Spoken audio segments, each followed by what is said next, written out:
Hey guys, happy Vlogmas.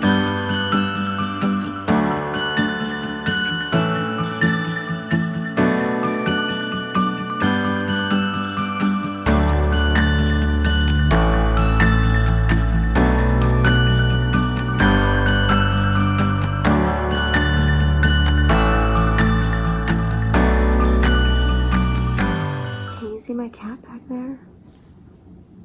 Looking like a creepster. She sometimes just sits there and waits for bedtime treats, which she does these little tricks for. But yeah, she'll just sit there and look like she's plotting my death.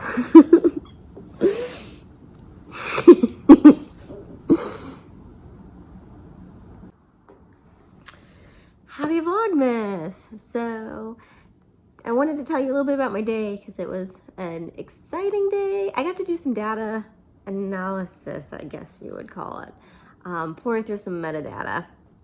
So for my innovation program, all of the submissions were due at the end of last week.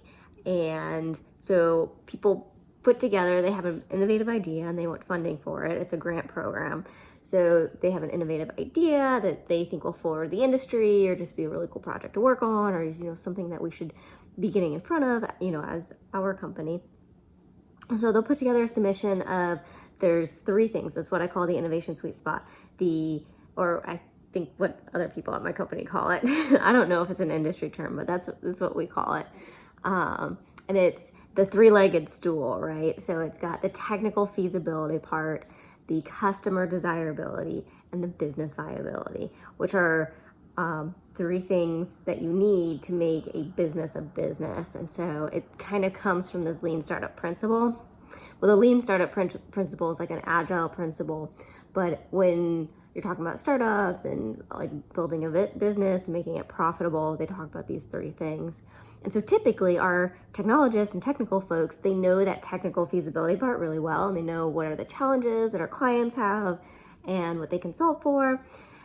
But it's the more business side that they need help, trying to understand and trying to make a really good application. And so the directors in my company know the different solution areas. The director's been working with people on their submissions and their ideas. And so for my program, I required that they put together a 3-minute video and a really short form. So this is our one, it's my line of business. So it's the infrastructure line of business. It's the global innovation program. We have 5 different grant programs.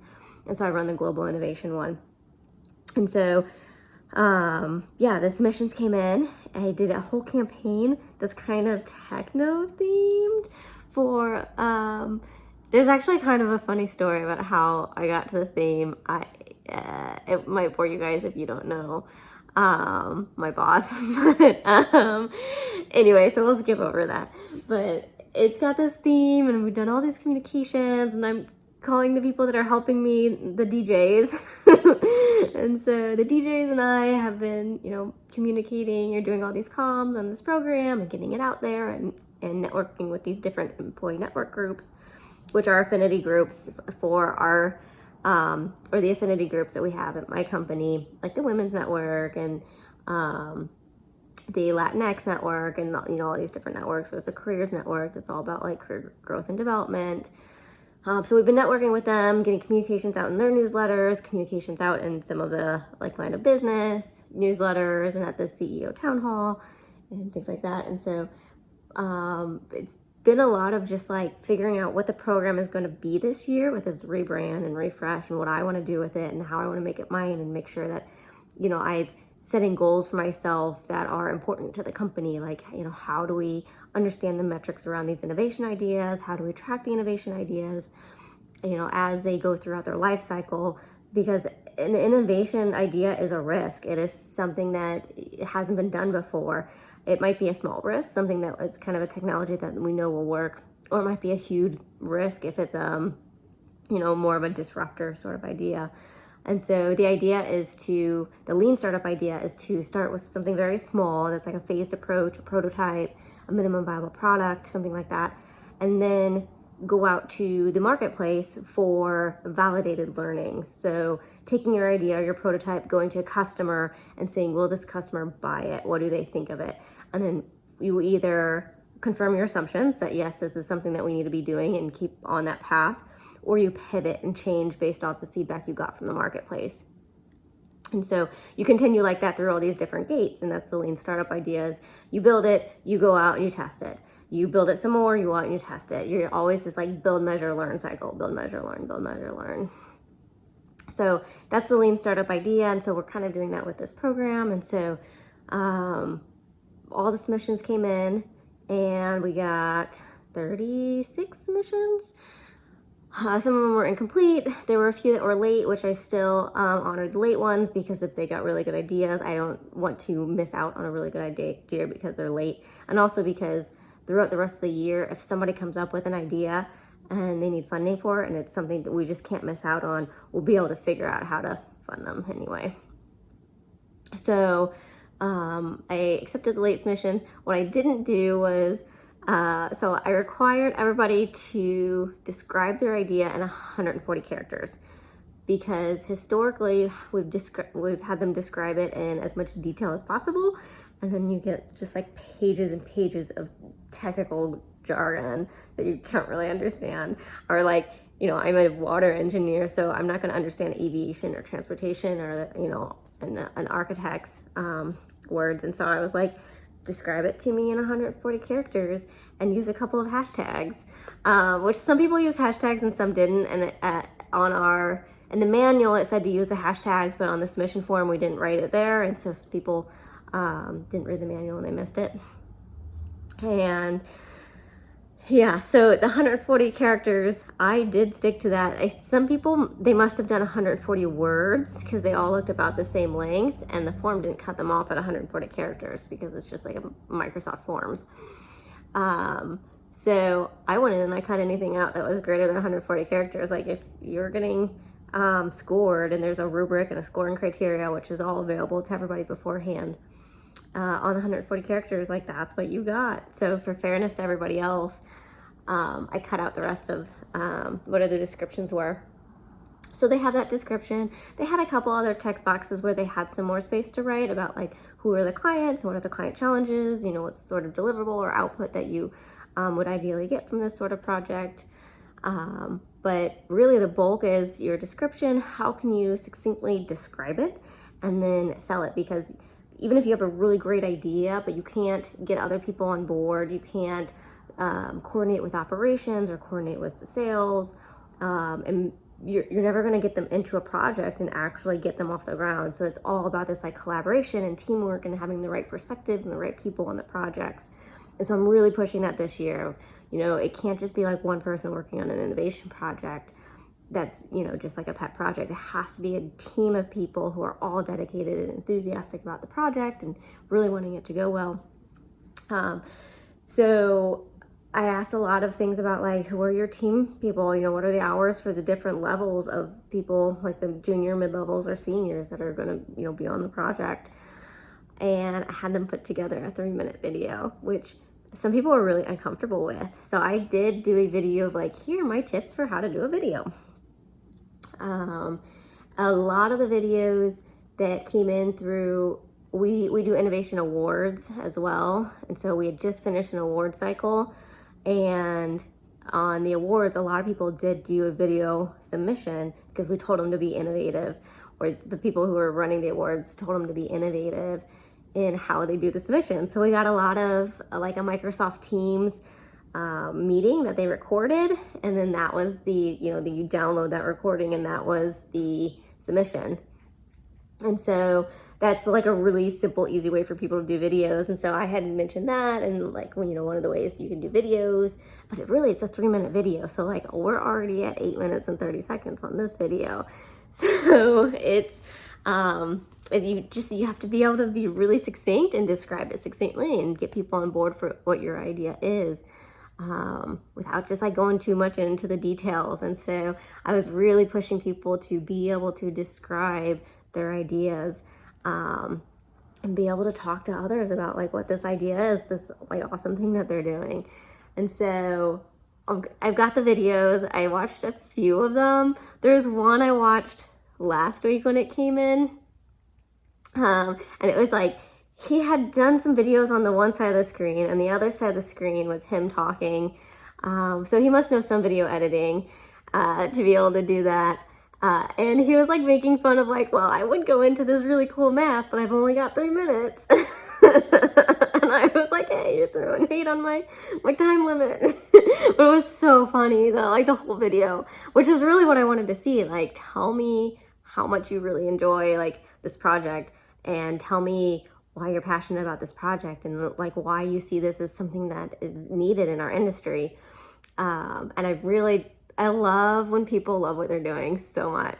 I love just like talking to them about it and asking them about it, and just like, it gives me so much enjoyment to see other people who just like geek out on parametric design, or like something that would be boring to most people. So yeah, I have some more videos to watch, so I'm really excited to do that this weekend. Which I wouldn't have to work on the weekend, but what else am I gonna do with COVID?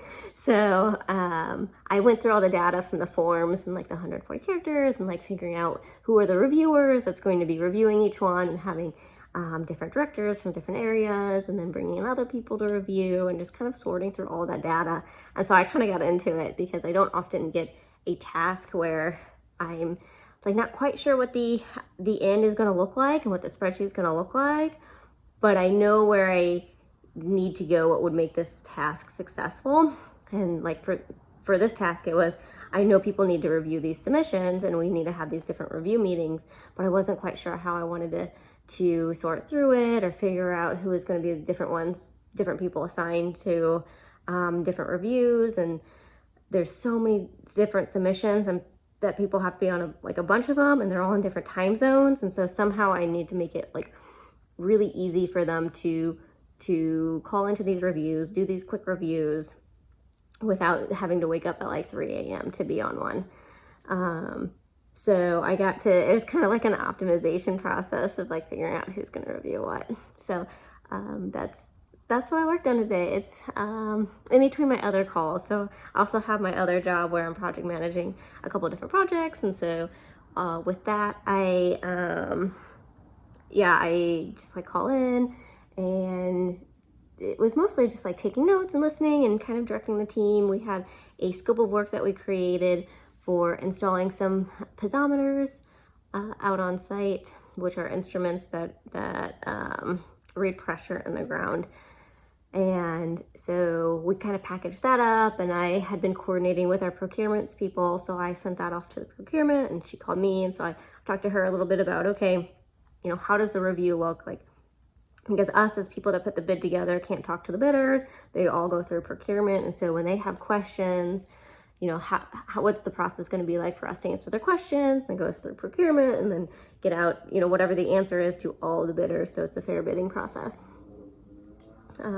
which is pretty typical. It's required for a lot of like governmental or state agencies that they do this very strict bidding process. Industrial clients tend to have, or commercial clients tend to have a little bit more leeway in how they want to do it. But a lot of them, like oil and gas clients, they're very strict about, their procurement and their bidding process, because, they just want it to be a fair process. And so, I had all these other little calls and like things that I was moving along and doing, but throughout in between all these calls, I was searching through the data, and I was like, it was a little bit of an investigative process because the forms didn't get everybody's name. And some people didn't get the video, a couple people didn't get the video uploaded to the right spot. And so then I had to like find them and be like, hey, can you put it here so that we can review it? And sent an email out to all the people who might be on the reviews. So even if somebody is a director of a solutions area that they didn't get any submissions, it could be that it's kind of a cross-market solution, or like it might not just be water, it might be water and digital. And so I don't just want the water person there, I want the water and the digital person there. So I sent out an email kind of just like letting everybody know, like, hey, this is what we got in for our submissions. Here's what you can expect to to, you know, when you can expect to get meeting invites from me. Here's how you can review them if you really want to go and take a look at them now. And please let me know if there's other ones that I don't have you slated to review that you would like to review. Yeah, and it was kind of fun. So that's what I did today. That's my innovation hat that I'm wearing right now. It's kind of fun because you get to see what's in all these different like areas that I don't typically work in. So my day job is very specific in like dams and reservoirs and project management and kind of the water side of the business. And so now I get to see what's going on in aviation or what's going on in infrastructure design or like process treatment and stuff like that. And which I really like being probably more of a generalist than a specialist. And so I like peering into like what's the life of these other people in engineering. So it's kind of a fun role. It is a lot of more the management side. So instead of like me sitting down and doing something, it's trying to connect people or lead them to, oh, have you tried this or have you done that? And so it's a little bit different of a muscle to stretch than even from my project management work. I do that with my project management work, but even then that's more of like coordinating with a client or doing a technical review of something. Whereas this is purely just like leadership management and herding cats is what they like to say. Yeah, so it's been a fun day and now I'm gonna go to bed. It's also been tiring, even though I did do most of it from right here on my couch and the cat was like sleeping on my feet for a couple of my calls today. So that is one perk about working from home that is kind of cool. That yeah, it gets a little dry saying the same thing every day, even though I've got my new white wall. Then I need to jazz up with some like pictures or something. But that's been my day today. So anyway, happy Vlogmas. I'm glad you guys tuned in and I'll see you tomorrow. Can you see my cat back there? Looking like a creepster. She sometimes just sits there and waits for bedtime treats, which she does these little tricks for. But yeah, she'll just sit there and look like she's plotting my death.